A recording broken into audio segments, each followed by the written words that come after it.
నాకైతే అర్థం కావట్లేదు. దయచేసి క్షమించండి. ఎందుకంటే నేను ఈ మాట మాట్లాడాల్సి వస్తుంది. ఒక వయసులో పెద్దాడిని నేను గౌరవించాలి, కానీ ఇలాంటి మాట నేను ఎందుకు మాట్లాడాల్సి వస్తుంది అంటే, అంబేద్కర్ ఉంటేనే ఈ రోజు ఇక్కడ నుంచిన మేమందరూ ఉన్నాము.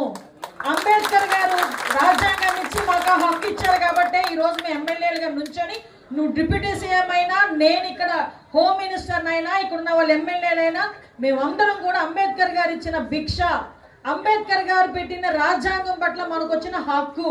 అటువంటి తిండి పెట్టిన వాళ్ళు ఎవరైనా రొమ్ము గుద్దే మనుషులు ఉంటే వాడిని మనిషి కింద మనం ఎవరు కూడా లెక్క చెయ్యం.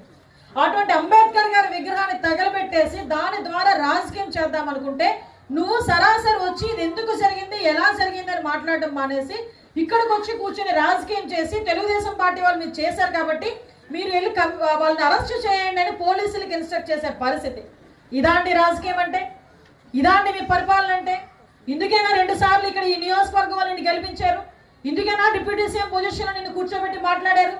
అని ఎవడైనా, ఏ పార్టీ వాడైనా, ఏ కులం వాడైనా అంబేద్కర్ విగ్రహానికి అవమానం జరిగింది, అంబేద్కర్ గారికి అవమానం జరిగిందంటే కులాలకి మతాలకి అతీతంగా రోడ్డు మీదకి వచ్చి కూర్చొని జై భీమ్ అనే